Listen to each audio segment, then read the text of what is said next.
안녕하세요. 네. 자, 교수 자녀들의 논문 끼워 넣기. 이 사태가 생각보다 심각하다는 걸 좀 알 수 있는데요. 네. 혹시 이런 부정행위를 가려내는 과정 자체가 좀 허점이 있는 거 아닙니까? 네, 일단 연구 부정을 검증하는 일차적인 권한과 책임이 대학에 있습니다. 네. 그래서 이게 제 식구 감싸기 논란이 계속 반복이 되고 있는 거고요. 이번 특별감사에서도 경북대와 부산대학교에서 중고등학생 자녀를 공저자로 올린 논문이 있었는데도 없다고 이렇게 허위로 보고된 사례가 있었고요. 예. 또 실태 조사를 고의로 안 하거나 확인을 제대로 못해서 일부 논문이 누락되는 문제도 확인이 됐습니다. 또 연구 부정을 검증하는 과정에 있어서도요. 부산대를 포함한 5곳에서 실제 자료를 확인하지 않고 교수의 소명에만 의존한 사례들이 적발됐습니다. 게다가 교육부가 이렇게 대학의 징계를 요구하게 되더라도 대학이 자체위원회를 열어서 문제가 없다 이렇게 판단을 하면 사실상 강제할 방법이 현재로서는 없는 상황입니다. 결국 결과를 보면 이 실태 조사라는 것 자체가 제대로 안 되고 있다는 거 아니겠습니까? 그 과정이 어떻습니까? 네, 일단 각 대학에서 논문의 연구 부정 여부를 자체적으로 검증을 합니다. 네. 그리고 그 결과를 교육부에게 보고를 하는 형식인데요. 그러면 전문가로 구성된 검토 자문단이 이 대학에서 제대로 검증을 한 것이 맞는지 이걸 다시 한번 살펴보는 식으로 진행이 됩니다. 예. 교육부가 확인을 해보니까 대학에서는 부정이 없었다 이렇게 판단한 사례 3건 가운데 2건이 사실상은 문제가 있는 것으로 드러났습니다. 절반 이상이 부실 검증이었다는 건데요. 예. 문제가 의심되는 사례에 대해서는 교육부가 이렇게 특별감사를 하고 있기는 합니다만 물리적인 한계가 있다 보니 사실 이번에 적발된 사례는 빙산의 일각에 불과할 것이다. 또 실제 연구 부정 사례는 훨씬 더 많을 것이다. 이런 이야기들이 나오고 있습니다. 예.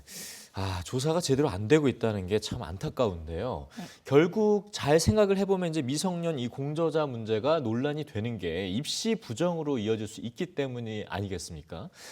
최근에 이제 조국 전 장관 딸의 논문이 전수조사에서도 아예 누락된 사건도 이와 좀 비슷한 거라고 볼 수 있겠죠? 네, 이건 미성년 공저자 논문을 파악하는 방식 때문인데요. 네. 당국대는 해당 논문에 조국 전 장관의 딸 소속이 의과학연구소로 되어 있어서 누락이 됐다 이렇게 설명을 했습니다. 네. 소속을 정확하게 기재를 하지 않으면 저자가 미성년자인지 아닌지 알 수가 없다라는 건데요. 그래서 지난해부터는 이런 식으로 기재할 수 없도록 아예 바꿨습니다. 네. 미성년인 논문 저자의 경우에는 소속 학교와 그러니까 소속 기관과 학년을 의무적으로 표시하도록 한 겁니다. 예. 또 현재는 생활기록부와 자기소개서에 그 논문과 관련된 내용은 기재하지 못하도록 제도가 바뀌었죠. 그래도 면접 과정에서 이제 논문 실적을 이렇게 은근히 활용할 수 있다라는 것이 공공연한 사실이기도 하고 또 해외 대학으로 진학하려는 학생들도 있기 때문에 이 문제는 앞으로 정부와 대학에서 지속적으로 관리하고 점검해 나가야 할 사안이다 이렇게 볼 수 있겠습니다. 네, 좀 검증이 되는데 좀 많은 도움이 됐으면 좋겠고요. 미성년 자녀 논문 끼워 넣기를 비롯해서 이 대학 내 연구 부정 문제, 사실 하루 이틀 문제가 아니거든요.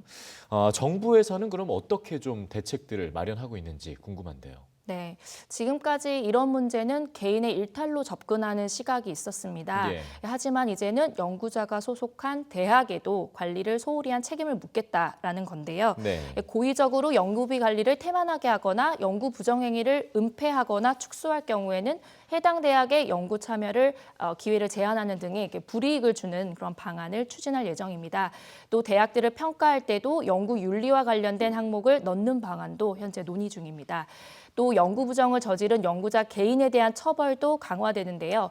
국가 연구개발 사업에 참여하지 못하는 기간이 현재 5년에서 최대 10년으로 늘어납니다. 그렇군요. 자, 이렇게 뭐 이제 일어난 일에 대해서 처벌하는 것도 중요하겠지만 가장 중요한 건 예방책 아니겠습니까? 어떤 게 좀 있을까요? 네, 대학들이 연구윤리 교육을 잘할 수 있도록 또 연구윤리 문제를 잘 관리할 수 있도록 이렇게 그런 능력을 키워줘야 하는데요. 네. 교육부에서는 장기적으로는 대학 연구윤리 지원 센터를 만들어서 좀 이런 역할을 맡기는 방안을 검토하고 있습니다. 네. 자, 뭐 그동안 계속해서 논란이 되어왔던 이 연구 부정 문제 우리가 좀 더 이상 간과하지 않고 잘 좀 관리할 수 있는 투명성 있는 방법이 되면 좋겠습니다. 말씀 잘 들었습니다. 고맙습니다. 감사합니다.